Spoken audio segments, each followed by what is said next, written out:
Bonjour à toutes et à tous et bienvenue dans la suite de ce cours qui concerne donc la création d'un site web. Nous en étions la dernière fois à un exposé qui concernait la structuration d'une page web avec les balises en utilisant le langage HTML.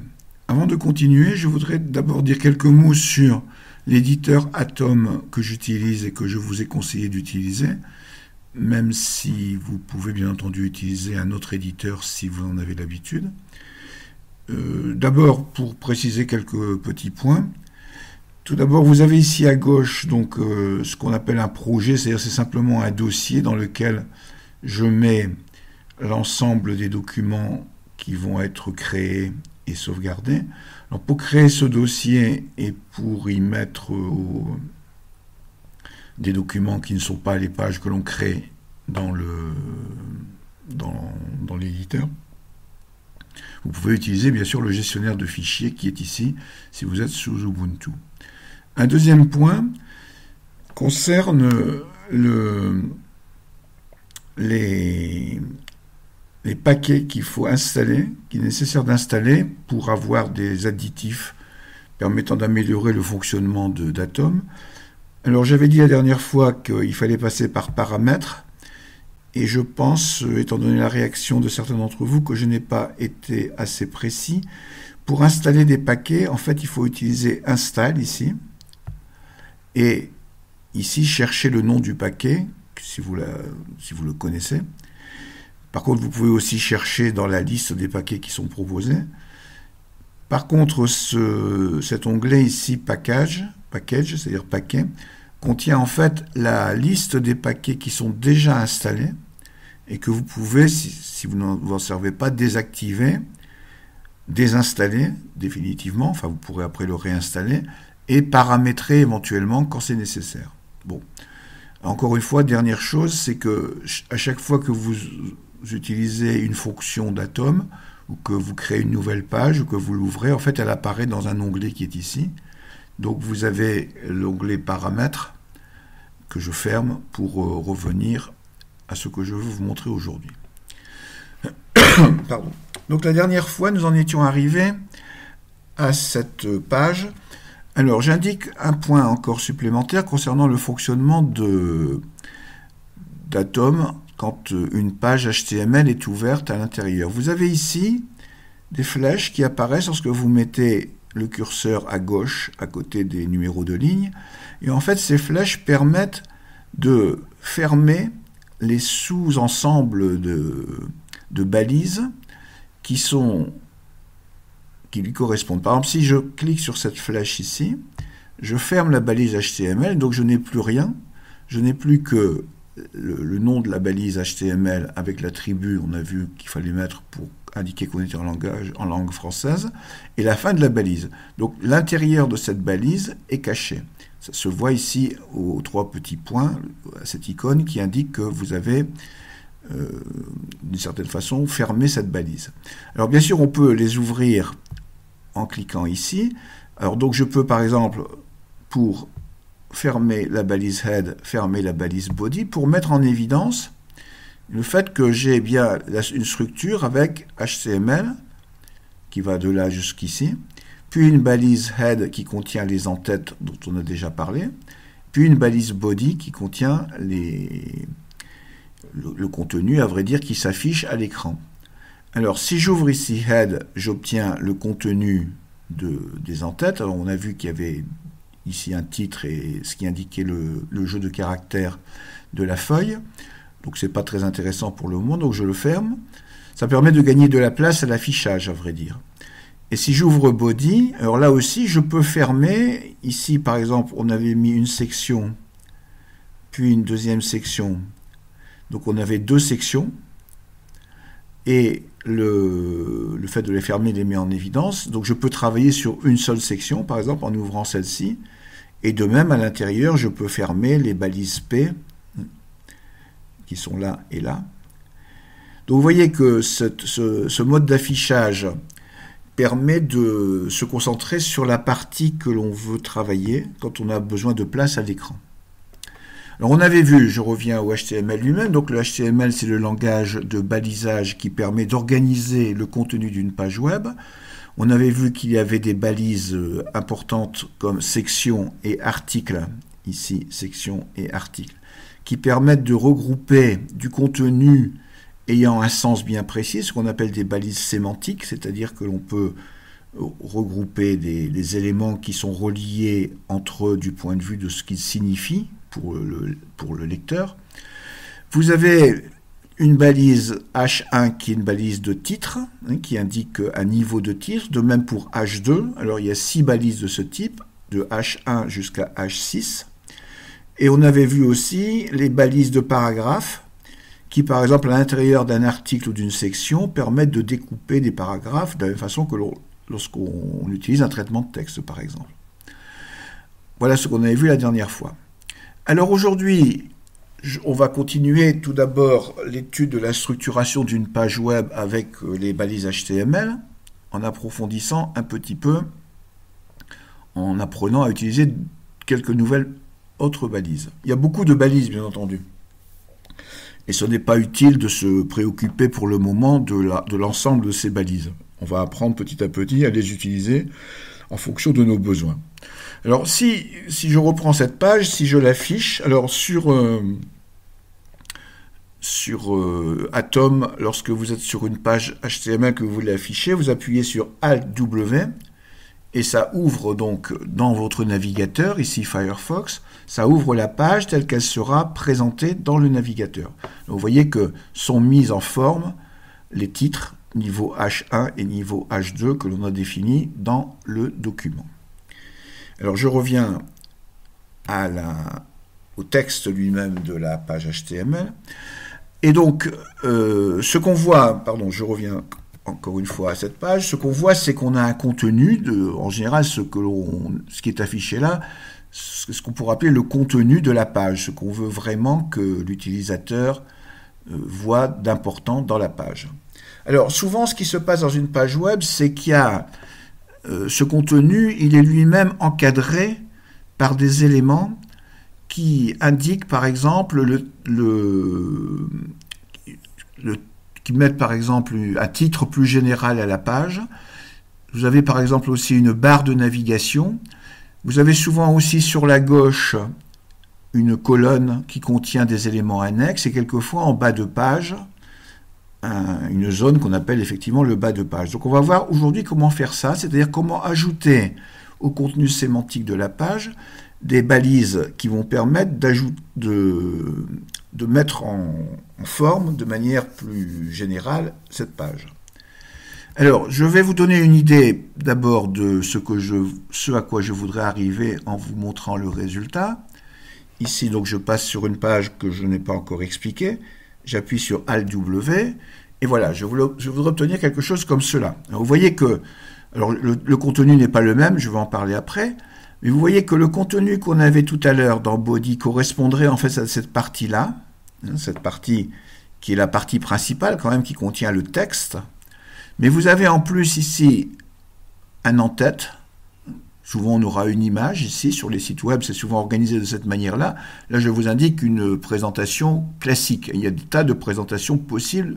Tout est possible, à vrai dire, au niveau de la présentation avec le HTML, à condition de connaître un peu de subtilité de son fonctionnement, et surtout à condition d'avoir envie de faire des choses qui ne sont pas exactement toujours les mêmes. Donc ici, vous avez ce qu'on appelle l'en-tête. Là, vous avez, alors je l'ai mis, j'ai simplement mis des titres, on va dire, à l'intérieur, ce qu'on appellerait la barre de navigation. C'est-à-dire que souvent, ici, vous avez des liens sur lesquels vous cliquez, ce qui vous permet d'ouvrir d'autres pages que celle-ci. On apprendra à faire ça. Souvent, vous avez une colonne de gauche. Alors, par exemple, sur beaucoup de sites de type blog, la colonne de gauche, eh bien, ça contient les derniers envois sur le blog. Donc vous pouvez cliquer ici pour revenir dans l'historique du blog. Ça correspond aussi à des liens qui peuvent être là-haut. Ça n'a pas la même fonction, on verra après. Ce sont des liens à chaque fois, mais ça n'a pas la même fonction dans la lecture de la page. On verra ça après. Et puis vous avez ici, vous voyez, à bas de page, que j'ai indiqué est en bas de page, où quelquefois vous avez les informations sur la personne qui a fait le site, des liens vers ses pages Facebook, etc., vers les sites, vers les réseaux sociaux, enfin vous pouvez mettre ce que vous voulez à vrai dire. Mais donc il y a une organisation globale de la page qui fait que la partie dont on a parlé tout à l'heure, la partie dont on a parlé la dernière fois, qui avait le contenu de la page, devient en fait un élément d'un ensemble plus général qu'on va apprendre à construire. Donc, je reviens et j'ai créé une nouvelle page, donc que j'appelle page 5 pour le moment.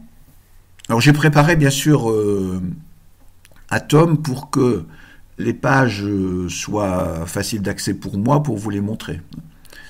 Alors, on a la même chose ici, vous voyez, je n'ai rien changé, sauf que j'ai pris un contenu un peu plus riche, j'ai pris un contenu qui correspond à ce sur quoi je travaille la plupart du temps, c'est-à-dire l'histoire des mathématiques, en fonction des vidéos que je fais pour l'UTL. Donc j'ai pris un exemple très simplifié, en faisant des copier-coller, à vrai dire, à partir de Wikipédia.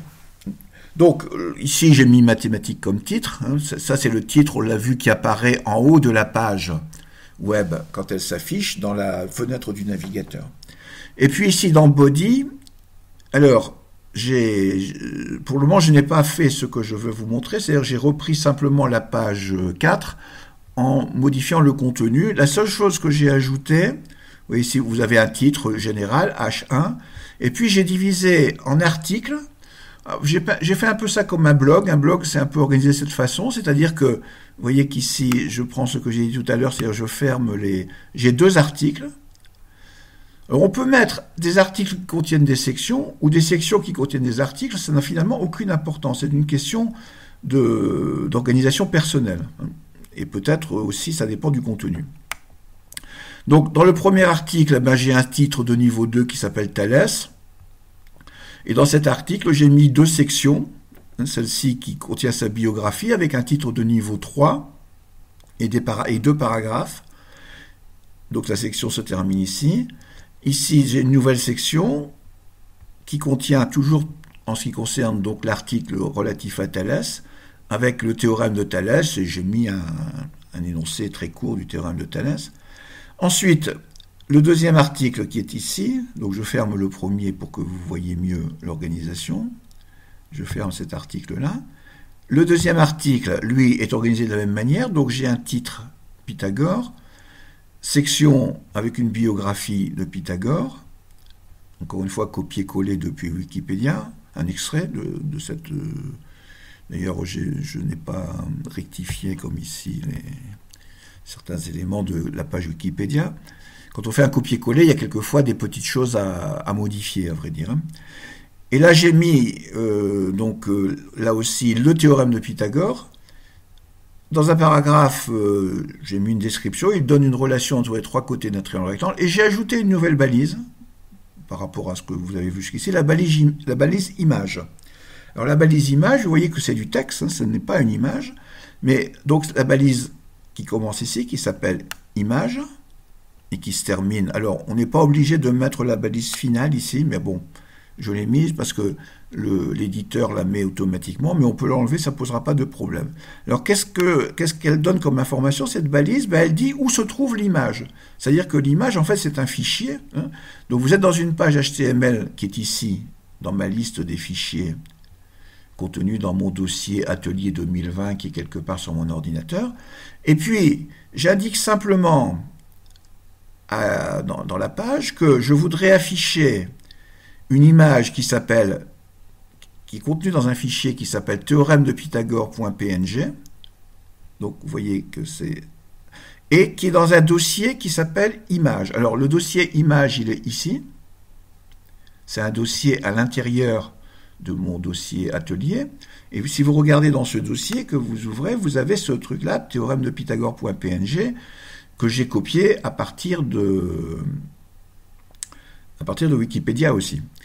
Alors, on va voir ce que ça donne après, mais vous voyez que la syntaxe pour une image, c'est de mettre une balise image, un espace, et indiquer ce qu'on appelle la source de l'image. SRC, ça veut dire source, est entre guillemets le chemin qui permet, à partir du dossier où on est, Atelier 2020, à partir du dossier où la page est, plus précisément, la page elle est là-dedans, donc à partir de ce dossier qui permet au navigateur de retrouver l'image. Et comment il la retrouve? Ben là, avec cette syntaxe, il voit que c'est dans un sous-dossier qui s'appelle image, donc qui est ici, et à l'intérieur de ce sous-dossier, il va aller chercher la balise, le fichier, pardon, théorème de Pythagore.png, et il va l'afficher.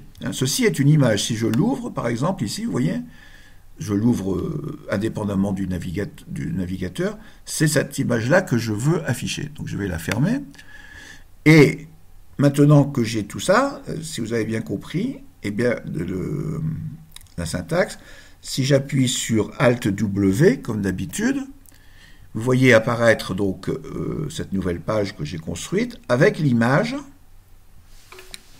Donc, la seule différence avec ce que j'ai expliqué avant, c'est cette image. Vous voyez que ce qui se passe quand même et qu'il faut bien repérer, c'est que l'ensemble des balises que j'écris s'affichent, les balises que j'ai écrites, dans la page HTML, s'affichent les unes en dessous des autres.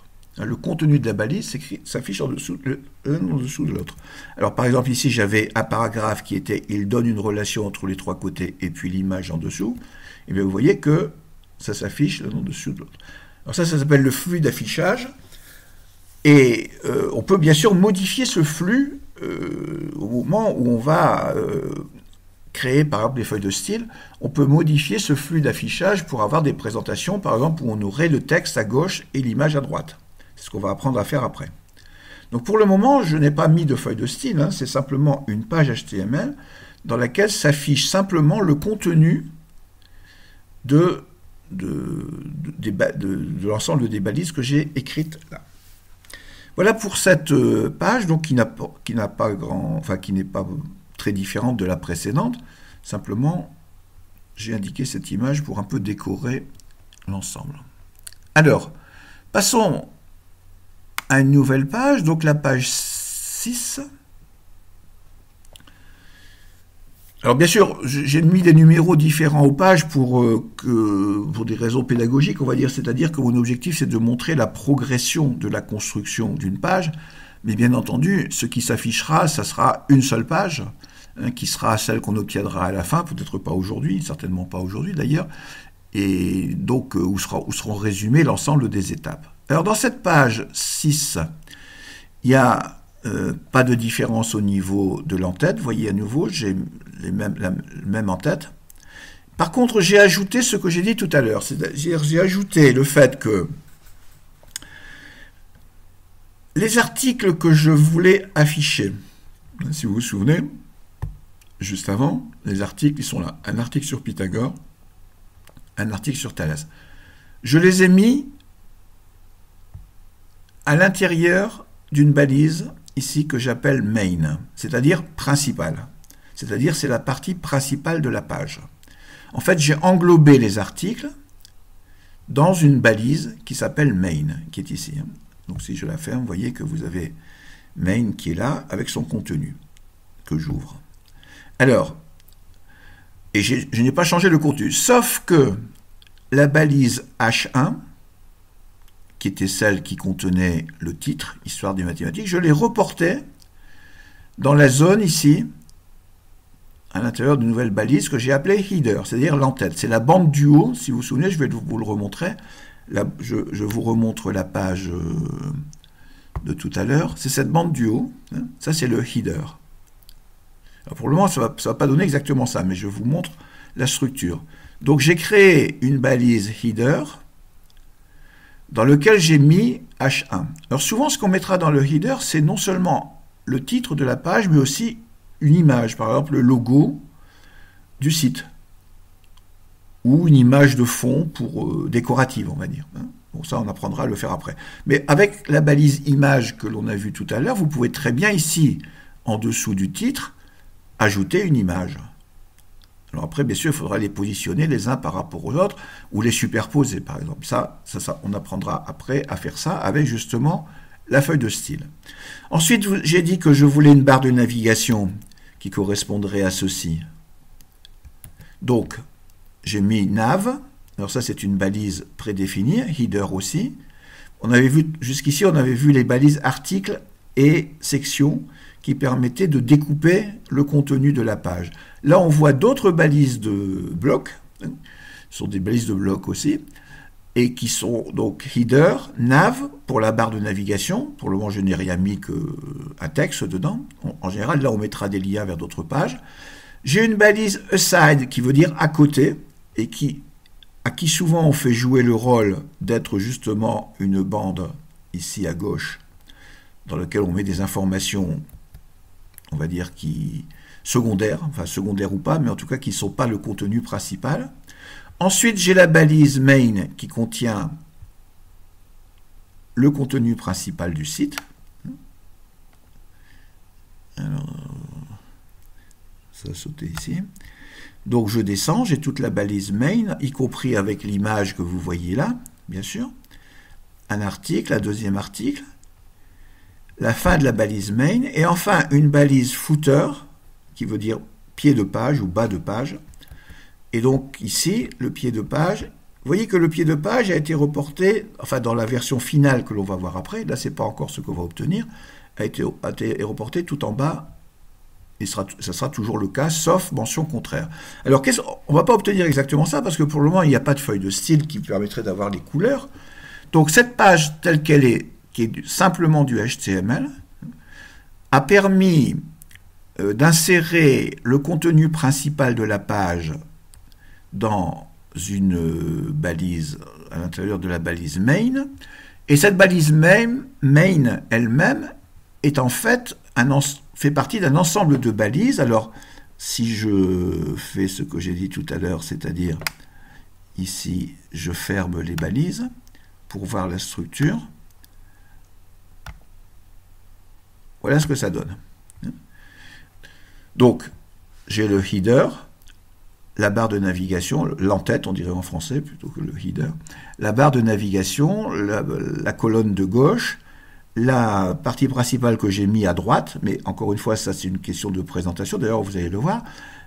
Alors là, j'ai la fin de la balise main et footer qui est en dessous. Parce que j'ai pas fermé main, d'ailleurs, sinon je ne devrais pas avoir la fin. Je sais pas pourquoi, là on voit la fin. Enfin, c'est pas très grave. Et à l'intérieur de main, j'ai donc mes articles. Donc voilà le premier article, le deuxième article. Si j'affiche dans le navigateur, voilà ce que j'obtiens. Vous voyez que ce n'est pas tout à fait ce que je vous ai montré avant. C'est-à-dire que finalement, toutes les balises sont tous les blocs des balises sont affichés de la même façon. Là, vous avez donc l'entête, header. Là, vous avez la barre de navigation. Là, vous avez la colonne de gauche. Vous voyez qu'elle n'est absolument pas à gauche pour le moment. Elle est en dessous parce que les balises s'affichent naturellement les unes en dessous des autres tant qu'on n'a pas précisé dans quel ordre et de quelle manière on veut les afficher. Vous avez la partie main avec les différents articles et la partie bas de page qui est là. Donc, on n'est pas encore tout à fait au résultat que je voudrais obtenir.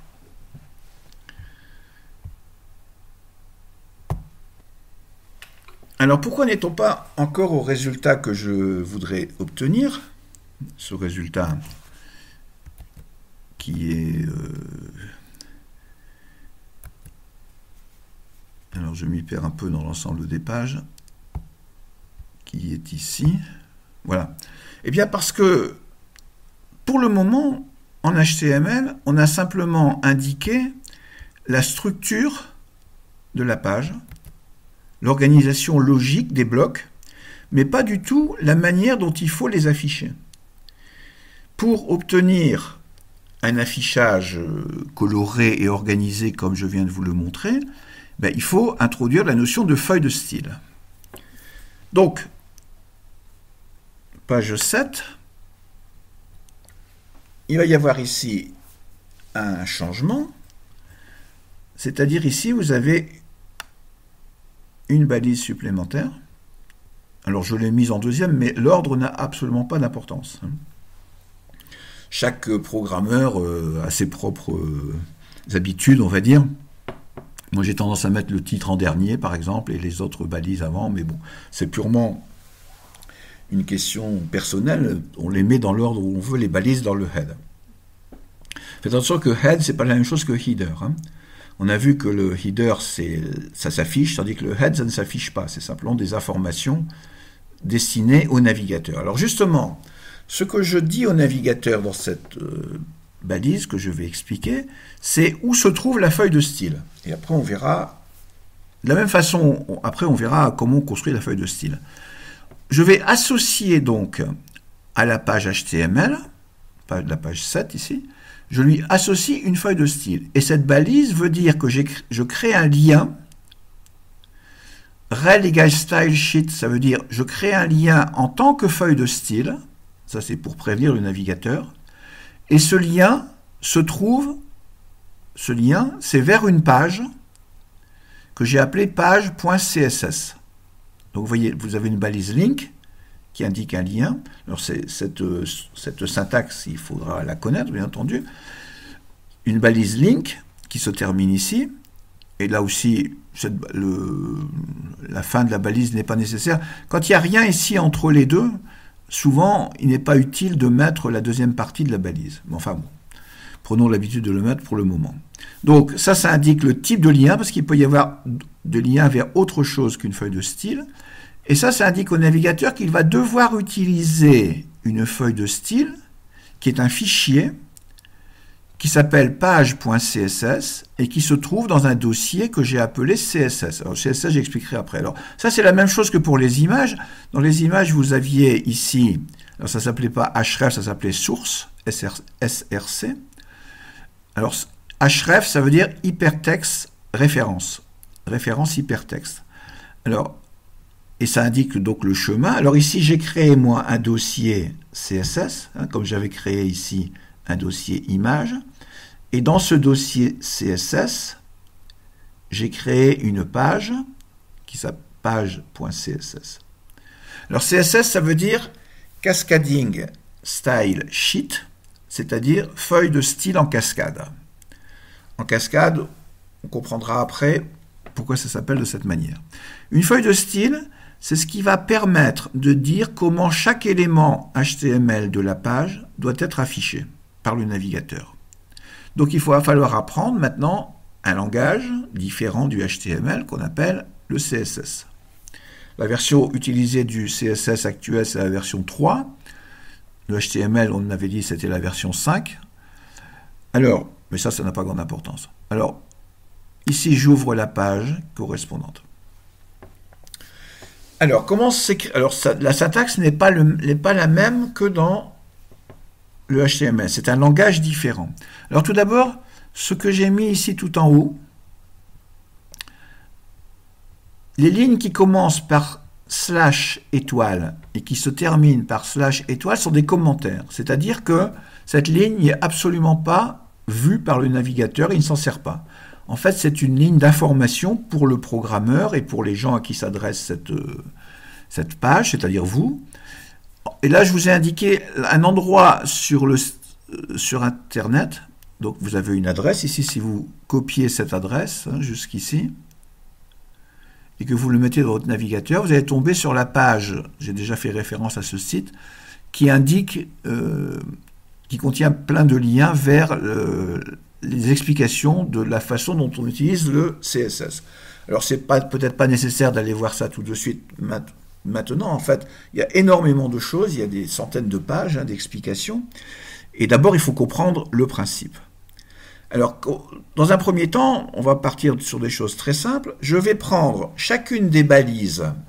Alors, si je reviens à la page 7, dans cette page, donc, il y a un lien vers la page CSS. Donc, c'est cette page qui va être mise en forme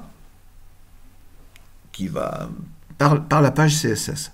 Donc, on a des balises, on a vu header, nav, etc. Donc, je vais prendre chacune des balises, header, par exemple, et je vais lui ajouter ce qu'on appelle une règle de style. Alors, voilà, la syntaxe est toujours la même. On écrit la balise qui est en jeu, header. On ouvre une accolade. Alors, on n'est pas obligé de le mettre sur la même ligne. Moi, là aussi, c'est une habitude que j'ai moi. On ouvre une accolade qui va devoir se terminer quelque part, ici. Et on indique une ou plusieurs règles de style. Alors là, dans cette page, je n'ai utilisé que 2 règles de style, c'est-à-dire background color, qui indique... Alors, je vais vous montrer comment ça s'écrit, c'est-à-dire quand je suis dans Atom, je n'ai pas besoin de connaître exactement tout ça par cœur, parce que si j'écris back, il m'indique toutes les possibilités. Alors moi, background, ça veut dire le fond. Je voudrais un fond, donc je vais prendre background color, un fond d'une certaine couleur.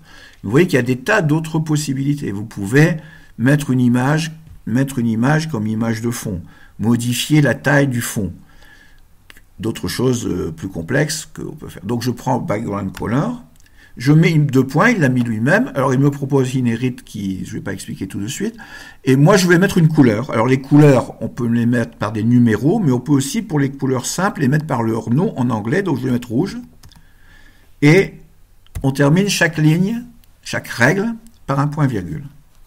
Donc vous voyez, par exemple, je voudrais un header, donc l'entête, qui soit en fond rouge. Ensuite, la partie nav de la barre de navigation, je voudrais un fond gris. La partie aside, sur le côté, je voudrais un fond jaune. Mais je n'ai rien mis, ce qui fait d'ailleurs que je pourrais très bien supprimer cette règle, parce qu'elle ne sert à rien, dans la mesure où je n'ai mis aucune règle. Pour cette balise main, je n'ai mis aucune règle, donc je vais avoir un fond par défaut. Alors par défaut, le fond que met le navigateur, c'est un fond blanc. Ça dépend de votre navigateur. Il peut mettre des fonds légèrement grisâtres. Ça dépend de si vous utilisez Firefox, Internet Explorer, et selon le thème que vous avez choisi dans Firefox, il va choisir lui-même le fond.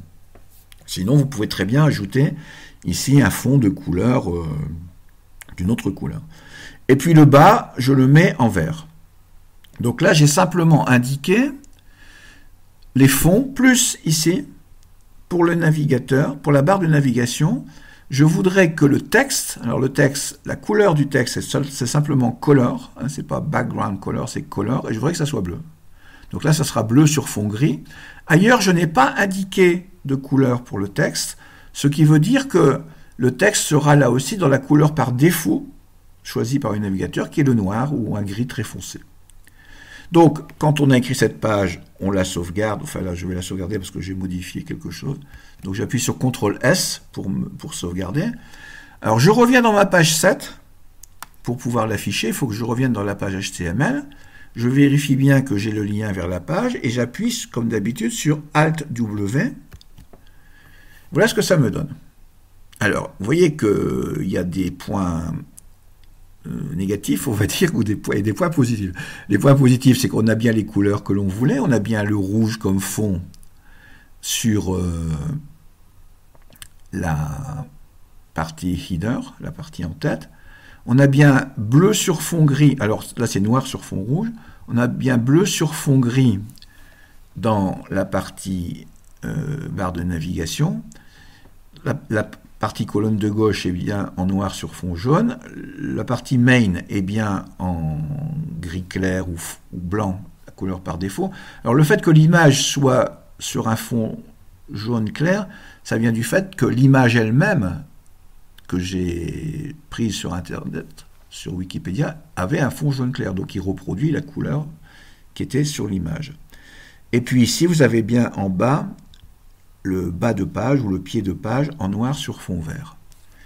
Alors vous voyez que c'est la principale chose à comprendre pour le moment, c'est que lorsque je veux modifier l'apparence cette fois-ci, on verra aussi la disposition dans la suite, mais pour le moment l'apparence d'un élément de la page, eh bien je lui j'associe à la balise de cet élément une ou plusieurs règles de style. Chaque ligne s'appelle une règle de style. Alors, repérez bien la syntaxe, hein. Le nom de la balise, alors après on verra qu'on peut complexifier ça, mais pour le moment on en reste là. Le nom de la balise, on ouvre une accolade qu'on ferme ici, comme ici on la ferme là, et sur chaque ligne on met la propriété, la règle, la couleur de fond, qui se termine toujours par 2 points, la valeur de la propriété, là c'est rouge, enfin, la couleur rouge, et on termine par point virgule. Si vous oubliez soit le deux points ici, soit le point virgule ici, vous allez avoir un affichage bizarre et vous allez quelquefois avoir des difficultés à comprendre d'où ça vient. Donc il faut bien vérifier la syntaxe. De même, si vous oubliez une accolade ici, par exemple, vous ne mettez pas l'accolade de fin, et bien ce qui va se passer, c'est que le nav va devenir une partie du header et ça va compliquer les choses au niveau enfin, ça va rendre des choses incohérentes, on va dire, au niveau de l'affichage. Donc il faut faire, comme pour le HTML d'ailleurs, très attention à la syntaxe. Bien sûr, il y a des outils qui permettent de vérifier la syntaxe, on y viendra plus tard. Mais pour le moment, étant donné que mon objectif c'est de vous apprendre à non seulement faire une page HTML, mais à comprendre comment c'est fait, je pense qu'il ne faut pas trop se reposer sur les aides et le logiciel, mais faire à la main de façon à bien comprendre ce que l'on fait. Voilà pour les éléments de base concernant la feuille de style. Alors bien entendu, vous imaginez qu'il y a des tas de possibilités de modification de style. Ça ne concerne pas que la couleur, ça concerne par exemple le fait d'encadrer du texte, la taille des caractères, on va y venir après, enfin vraiment, et aussi, un deuxième élément important, ça concerne aussi la disposition, parce que vous voyez bien que ce que j'ai obtenu, ici, ça n'est pas la disposition que je voulais. Je n'ai que alors j'ai les couleurs, à vrai dire, que je voulais, mais il a gardé l'ordre par défaut qui est on met tout l'un en dessous de l'autre. Toutes les balises dans l'ordre où elles sont écrites dans le HTML sont écrites les unes en dessous des autres, et en particulier la colonne de gauche, que j'aimerais bien qu'elle soit à gauche, elle n'y est pas. Donc on va voir maintenant, deuxième partie. Puis il y a des défauts aussi. Par exemple ici, on aimerait bien que le rouge, ça soit pas seulement sur le titre, mais sur l'ensemble de la zone header. Alors ça vient du fait que, par défaut, là aussi, et ça c'est quelquefois un problème, les balises ont leurs propres propriétés dans le navigateur. Alors par exemple, la balise H1, qui est celle qui contient ce titre-là, elle possède en fait des marges au-dessus et en dessous par défaut. De la même façon que vous voyez ici des marges à gauche, une toute petite marge à gauche et une toute petite marge à droite. En fait, c'est que le navigateur, il a ses propres règles et on peut l'empêcher de faire ça. Bien sûr, on va apprendre à le faire de façon à obtenir exactement ce que l'on veut. Alors, revenons. Donc là, on a la page 7. On vient de voir la page 7 avec la feuille de style associée. Alors, pour améliorer, je vais parler de la deuxième partie de l'utilisation des feuilles de style, pardon. Donc pour ça, j'ai changé la feuille de style, encore pour les mêmes raisons que tout à l'heure. J'ai créé une nouvelle feuille de style qui s'appelle page 1.css pour ajouter certaines propriétés. Je vais garder les mêmes propriétés que celles de la page précédente, page.css, mais je vais lui ajouter d'autres propriétés pour organiser maintenant les différents blocs comme je voudrais les avoir. Alors, a priori, à part avoir changé le nom de la page, mais ça, encore une fois, c'est parce que je suis en train de vous expliquer, hein, j'aurais pu garder la même page, bien entendu, ici, je n'ai rien changé ici, strictement rien changé au contenu de la page, au contenu HTML. Le contenu n'a pas changé. Vous voyez que ça, c'est très important de bien comprendre que le HTML s'occupe du contenu. C'est uniquement du contenu, c'est-à-dire de la façon dont sont organisées les informations que vous voulez afficher. Et là, je vais donc ajouter dans le CSS, donc je vous montre la page 1.css. Donc, alors là aussi, j'ai divisé en deux parties. La partie ajoutée, vous voyez que c'est un commentaire, j'ai mis ajouter, et en bas, ici en dessous, j'ai mis inchangé. Ça, c'est la partie qui reste pareil par rapport à page.css. Et puis, je vous ai mis ici un autre site dont vous avez le lien qui explique assez bien et plus en détail que ce que je vais faire, l'organisation de la page avec la feuille de style. Alors, pour ceux qui étaient à mon cours la dernière fois, je vais prendre pas exactement la même syntaxe, parce qu'il y a plusieurs syntaxes pour les mêmes choses.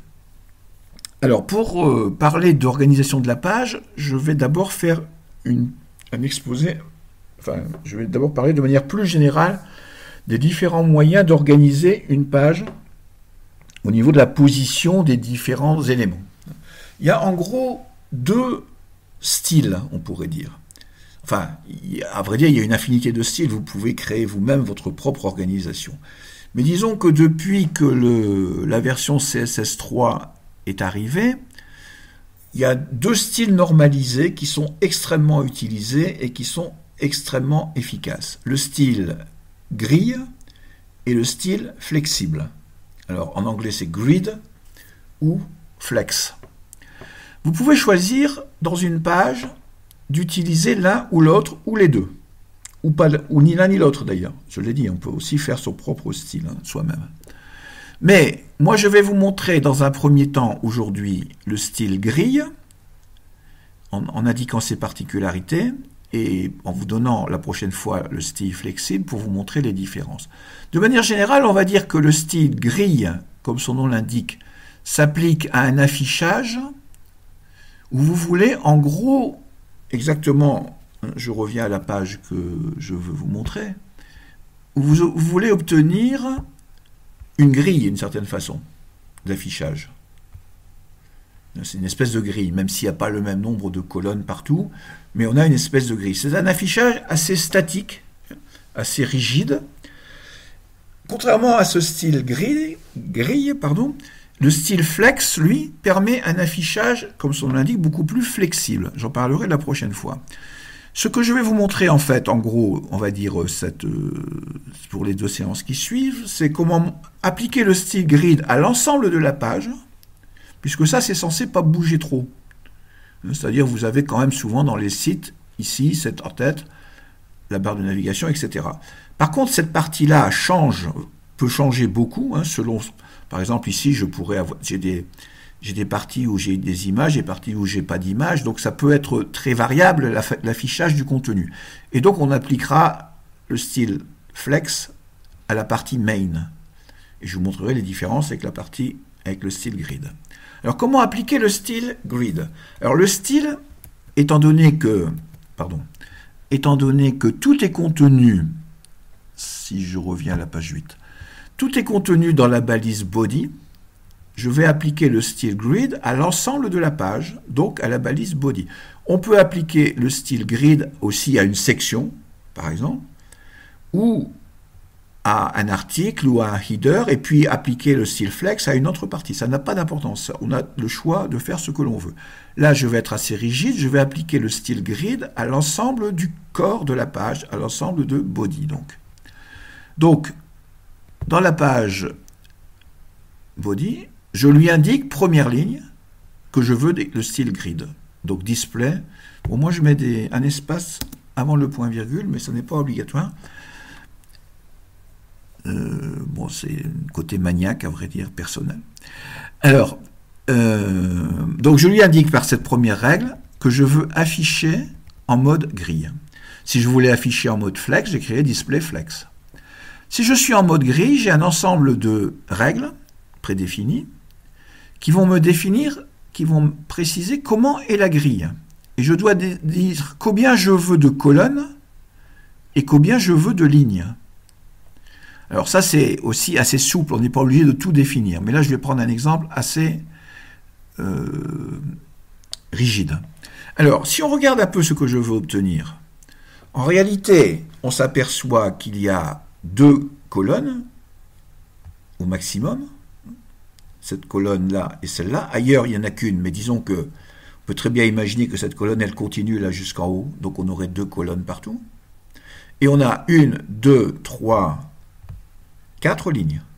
C'est ce que je voudrais. Je voudrais une ligne rouge, cette ligne-là, une ligne qui contient ces 2 termes, ces 2 blocs, et la ligne du bas. Donc j'ai 2 colonnes, 4 lignes. Alors je reviens, comment je vais lui indiquer ça? Alors, je dis, le premier mot-clé, on va dire, c'est Grid Template Columns, c'est-à-dire modèle pour les colonnes de la grille. Template, c'est un modèle. Et je lui indique, là j'ai 2 trucs, je lui indique en fait la largeur de chaque grille, de chaque colonne. Alors on peut l'indiquer de tas de façons différentes. Là, je vous ai justement indiqué plusieurs façons.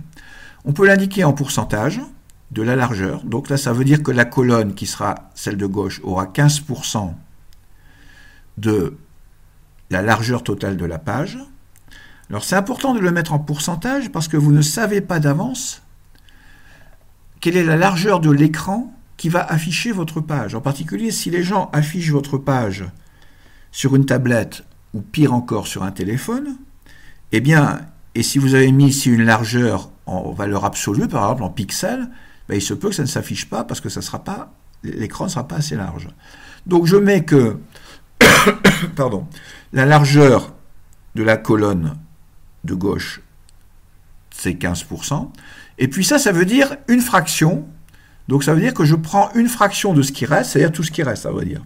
Je pourrais diviser en plusieurs fractions si je voulais plusieurs colonnes. Si je mettais 1 FR, 1 FR, j'aurais 3 colonnes, une de 15%, et le reste serait divisé en 2 fractions égales. Donc là, j'ai mis une fraction, de toute façon je ne peux pas mettre autre chose. Je pourrais mettre 85%, bien entendu. 85% serait correct aussi, puisque 15% plus 85%, ça fait 100%, ça fait toute la largeur. Voilà pour le modèle des colonnes de la grille. Je dois faire aussi un modèle des lignes, template, des lignes de la grille. Et donc, j'ai 4 lignes, 2, 3, 4. Vous voyez qu'il y a des espaces entre chaque terme, mais pas de virgule ou quoi que ce soit. Alors, je dis que la partie du haut, celle qui est en rouge, là, si vous vous souvenez, si vous visualisez le header, je veux qu'elle ait une hauteur de 100 pixels. Là, je fixe une largeur, on dit absolue. Une hauteur, parce que ce sont des colonnes, hein, des lignes. Je fixe une hauteur absolue de 100 pixels. C'est ce qui va contenir, en général, on a dit là, le titre, et puis quelquefois une image. Alors, étant donné que c'est quelque chose qui va rester toujours à peu près, et qui peut contenir une image, et qui va rester à peu près fixe, on peut mettre une hauteur en pixels, mais on peut très bien faire autrement. La deuxième ligne, elle contient la barre de navigation où il y aura le nom des pages sur lesquelles on peut cliquer. Alors là, j'ai mis comme hauteur 2 EM. Alors, qu'est-ce que ça veut dire EM? EM, c'est une unité informatique typographique qui indique en fait la taille d'un caractère. Donc je mets comme hauteur 2 caractères, puisque là, ça sera du texte. Celle du bas, je passe tout de suite à celle du bas, c'est-à-dire footer. Je mets aussi 2 EM, parce qu'en général, ce sera du texte. Enfin, je pourrais mettre aussi en pixels. Hein, si je pense qu'il y a des images, je pourrais mettre en pixels. Et puis enfin, il me reste, comme au-dessus, une zone où je vais mettre ce qui reste, c'est-à-dire une fraction. Une fraction de ce qui reste. Donc, là, tout ce qui reste. Alors, bien sûr, je pourrais mettre un FR, un FR, un FR, et j'aurai 4 zones de même taille. Ce qui n'est pas exactement ce que je veux. Bon, alors ça indique la disposition que je vous ai montrée, ici, avec la largeur des colonnes de la grille. Alors, il ne s'agit pas pour le moment de la largeur des colonnes des blocs. C'est différent, parce que vous voyez que ça, le bloc qui est ici, il prend toute la largeur. Il ne suit pas la règle 15% 1 FR. Il prend toute la largeur. Celui-là aussi, tandis que celui-ci suit la règle 15% 1 FR. On va voir comment lui donner cette information de suivre la règle ou de ne pas la suivre. Ou tout au moins de la suivre de manière différente. Bon, donc l'idée, c'est que pour le moment, je n'ai fait... Vous imaginez que vous avez tracé une grille avec 4 lignes et 2 colonnes. C'est tout. C'est ça que vous lui indiquez dans les 2 premières... Enfin, dans ces 2 règles-là, pour indiquer les proportions, à vrai dire, de la grille. Et puis enfin, vous allez indiquer la répartition des différents blocs sur cette grille. Alors vous voyez que la répartition, je l'ai écrit d'une manière un peu bizarre, parce qu'en général, on ne la met pas verticalement comme ça, on peut les mettre les uns après les autres, mais c'est plus visible comme ça. Là, vous avez vos 2 colonnes, et là, vous avez vos 4 lignes. Alors, j'ai mis des noms H, N, A, M, F, qui sont en fait les initiales de header, nav, aside, etc. Mais vous pouvez mettre ce que vous voulez, à vrai dire. Donc, qu'est-ce que je lui indique? J'indique que le header, je lui ai indiqué qu'il occupait la partie H, c'est-à-dire que, en fait, la partie area, c'est la partie où l'air, la surface de la grille, occupée par le header, est représentée par la lettre H. Et je lui dis que H doit prendre les deux colonnes. C'est-à-dire, le header doit s'étaler sur les deux colonnes. Même chose pour nav, que j'ai représenté par la lettre N, donc la zone de la grille occupée par nav est représentée par la lettre N, et ici j'ai mis N, N. Donc pareil, le header, le nav va occuper les deux colonnes. Aside, par contre, c'est, je le représente par la lettre A, et main par la lettre M, et là je distribue A sur la colonne de gauche. Alors là, je suis dans la troisième ligne. Dans la troisième ligne, j'ai A sur la colonne de gauche, vous voyez, et main, M, sur la colonne de droite. Et puis enfin, le footer, comme les trois premiers, il occupe les deux éléments les deux colonnes de la grille. Le reste, je n'ai pas touché. Alors, je reprends donc l'explication. J'ai, d'une certaine façon, attribué, avec cette règle grid template areas, j'ai attribué à chaque élément de la grille, à chaque case de la grille, j'ai attribué un élément du HTML, étant donné qu'un élément peut occuper plusieurs cases de la grille. Alors, il faut que ce soit cohérent. Il ne peut pas occuper les éléments en diagonale, par exemple. Ou alors, bon, il faut vraiment trafiquer le CSS et le HTML pour y arriver. Ça peut se faire aussi, mais c'est un peu compliqué. Pour le moment, donc, on fait des choses simples. Donc, vous voyez que cette syntaxe en grille permet d'obtenir ce que je veux sur la page. Et voilà donc ce que j'ai obtenu, qui correspond exactement à ce que je souhaitais au départ. Alors, ceci, avec toutes les variantes possibles, hein, il y a des tas de variantes possibles.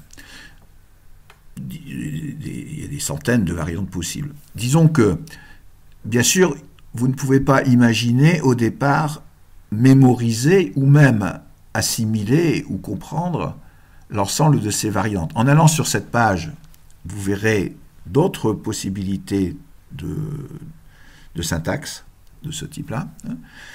Mais pour le moment, restons-en à ces choses simples. Pour ceux qui étaient l'année dernière à l'atelier avec moi, je n'avais pas pris exactement ce modèle-là de présentation, mais j'y reviendrai la prochaine fois pour montrer des syntaxes alternatives. Alors, autre chose, ici, quelques détails, on va dire, d'écriture. En général, on mettra, quand on a l'habitude, alors je vais le laisser comme ça, mais disons que quand on a l'habitude, on met tout à la suite. Hein, c'est-à-dire qu'on met NN ici à droite, puis AM, puis FF, puis point virgule. On met les différentes les éléments les uns à côté des autres.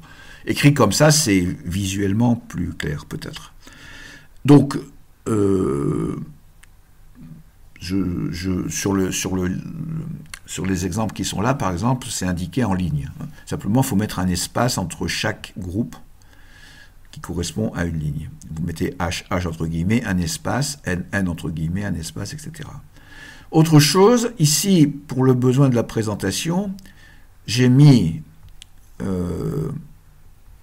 une balise header là, alors qu'il y avait déjà une balise header la dernière fois, donc, mais je peux les regrouper, bien entendu, c'est-à-dire qu'ici, je peux prendre cette règle-là, je fais un copier-coller, je sélectionne, je fais, avec le bouton droit, je fais copier, par exemple, ou même couper, en fait, je vais la supprimer, je prends couper, et je peux le reporter dans le header qui est ici,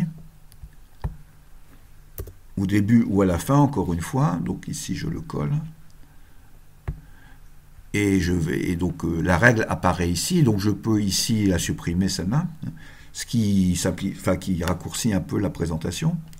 Et souvent, donc, c'est que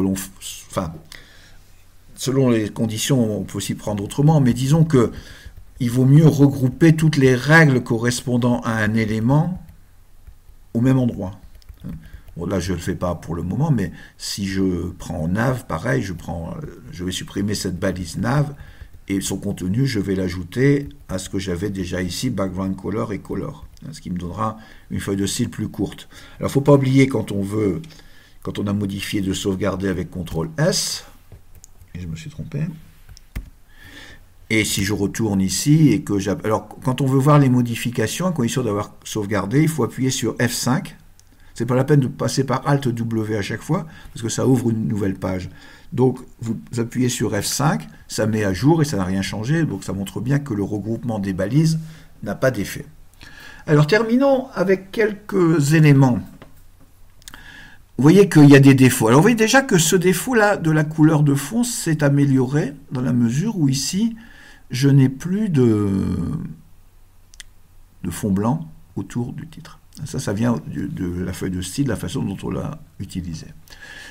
Alors, qu'est-ce qu'on pourrait améliorer? Vous voyez par exemple, alors ici, bien sûr, on complétera ces parties-là la prochaine fois, on mettra des choses dedans.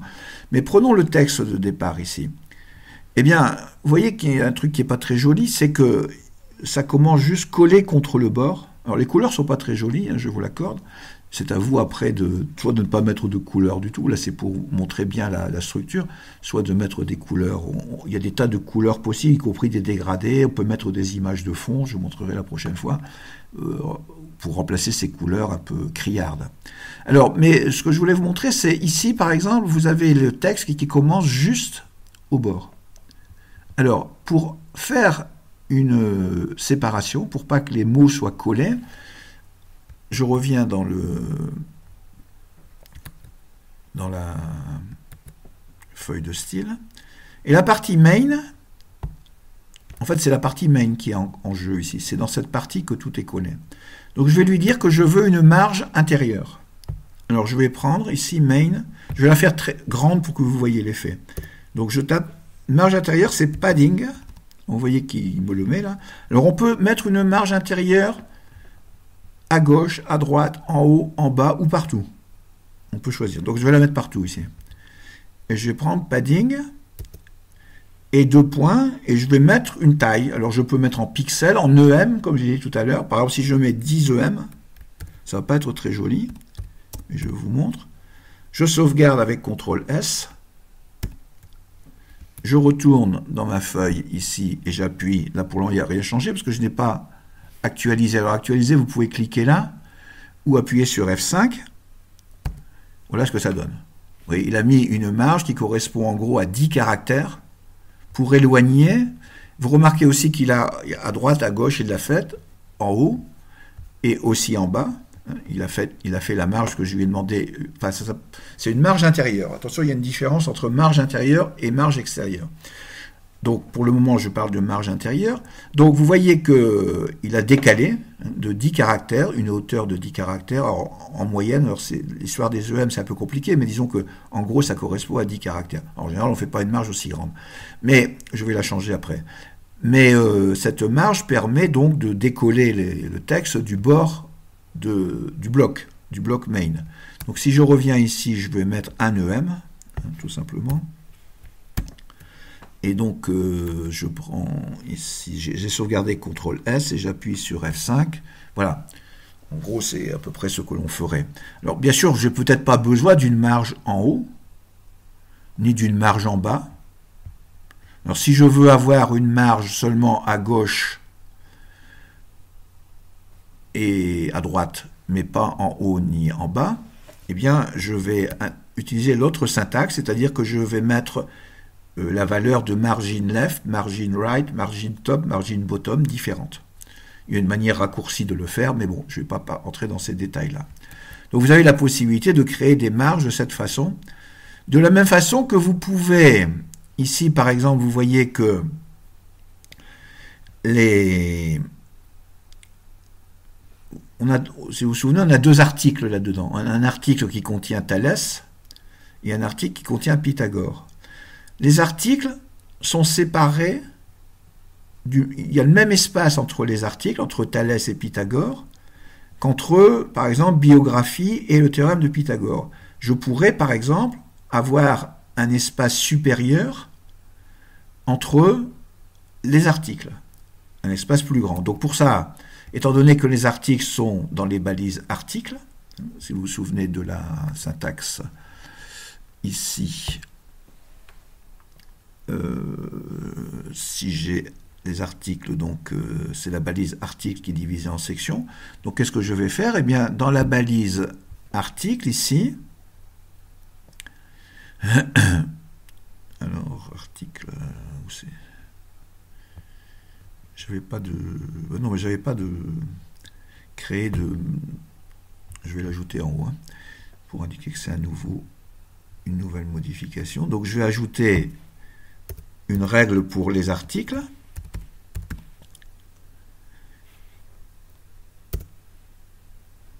Alors vous voyez, j'ouvre le... Et il le ferme à ce niveau-là. Il m'indique le crochet fermé. Et en appuyant sur Entrée, je le fais passer à la ligne.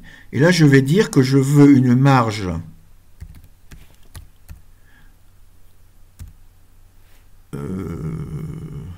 du haut. Alors moi, je les tape, mais sinon, on peut les chercher. Je voudrais 2 EM. Non, une marge du bas, je vais mettre. Une marge du bas. Une marge du bas de 2 EM. Je sauvegarde. Je retourne avec F5. Et ça ne l'a pas fait. Ah. Quelque chose qui ne va pas. J'ai peut-être pas sauvegardé ici. Je ne suis pas dans le bon. Margin bottom.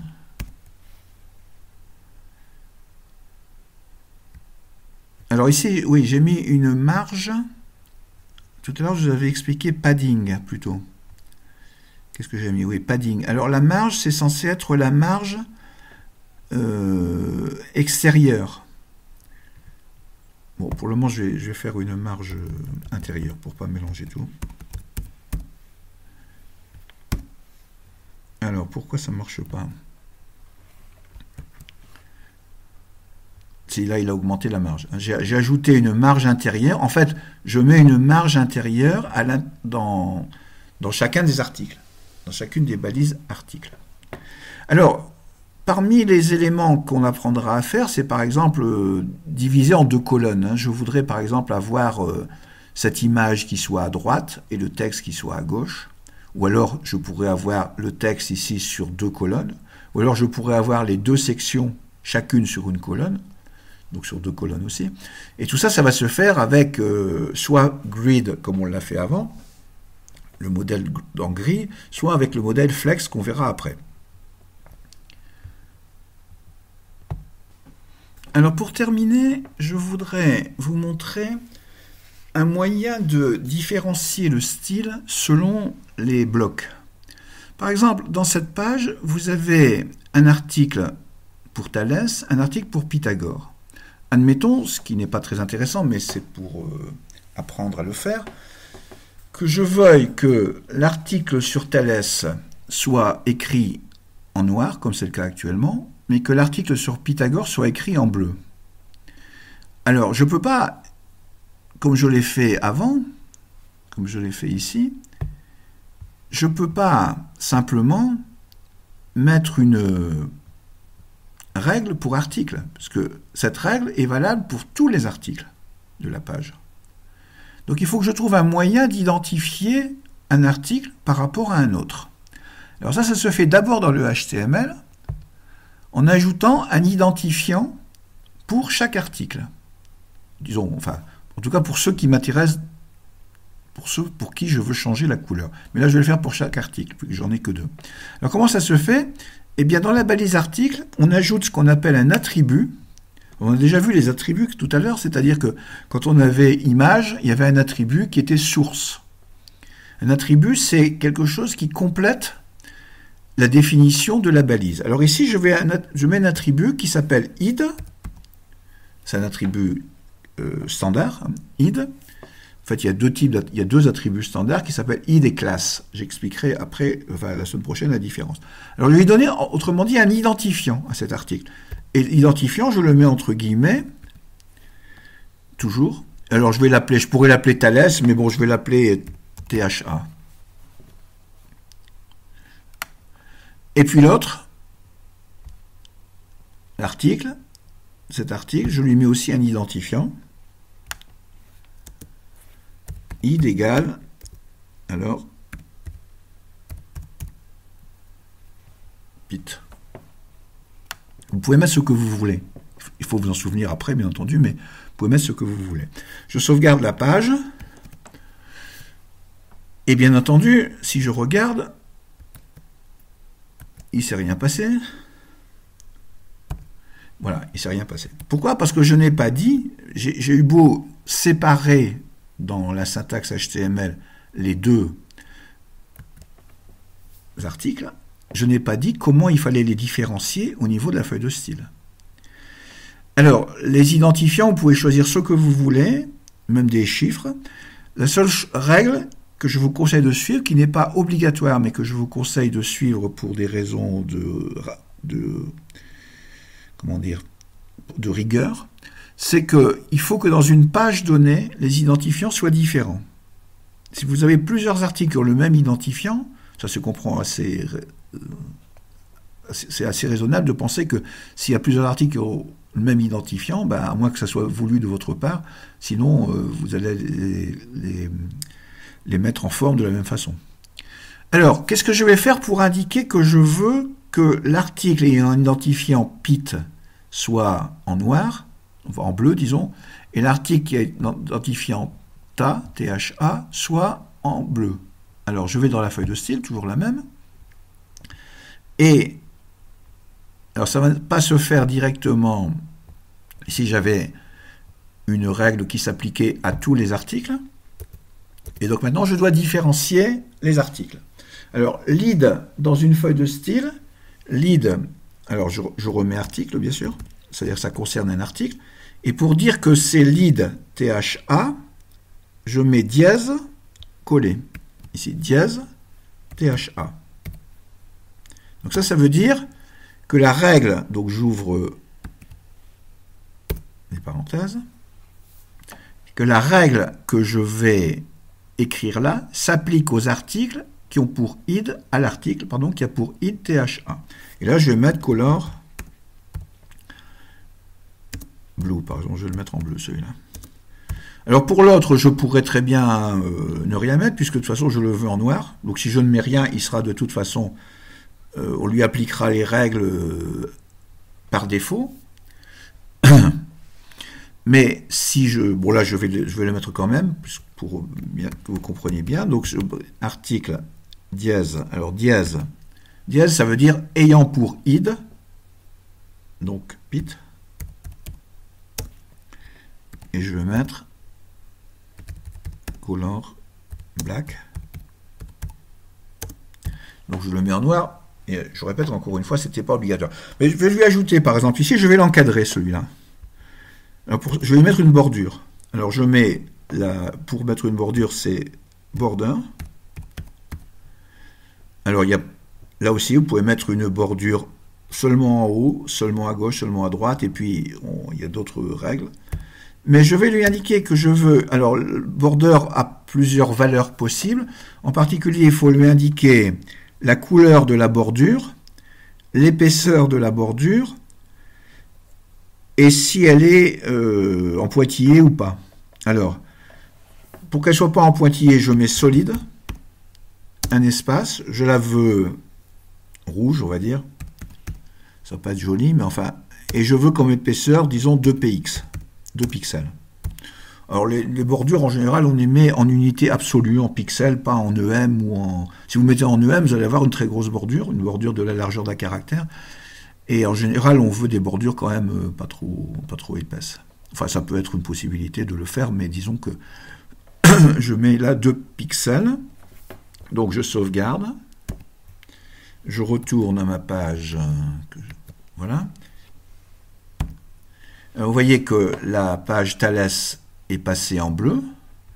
Et la page Pythagore est bien en noir avec une bordure rouge. Alors, même problème que tout à l'heure. Vous voyez que le texte de Pythagore ici est collé à la bordure. En fait, il n'est pas collé, il n'est plus collé à la ligne de séparation, puisque ça, on l'a corrigé avec le style que l'on a mis sur main. Mais là, il faudrait que je rajoute une règle dans la section de Pythagore dans l'article ayant pour read Pythagore, pour lui dire que je veux là aussi un écart par rapport à la bordure, par rapport au bord. Donc ça, je vais le faire. Je reviens ici et je mets padding. Et je vais faire comme tout à l'heure un EM, un caractère, donc pour Pythagore. Voilà. Donc j'appuie sur F5. Et voilà, à l'intérieur, pour Pythagore, c'est fait. Bon, alors vous voyez qu'il faut que vous assimiliez pour le moment, je vous conseille d'essayer de faire des pages de ce type-là, en mettant du texte, en modifiant les éléments que j'ai indiqués, éventuellement en vous reportant à la référence ou deux références que j'ai mises en haut de cette page ici et en haut de, je ne sais plus lequel, enfin d'une page HTML, en vous repassant la vidéo. Bien sûr, si vous avez des questions, vous pouvez toujours m'envoyer un mail. La semaine prochaine, on passera donc aux autres façons d'organiser avec le mode flex, dont on verra qu'il est très efficace et qui permet des choses vraiment assez extraordinaires. Et puis petit à petit, donc, on continuera à augmenter le nombre de balises que l'on utilise dans le HTML. Par exemple, les balises qui permettent de faire des liens qu'on mettra dans la zone de navigation. Et ça va permettre d'enrichir la page. Voilà, je m'arrête là. Je vous remercie de votre attention et à bientôt.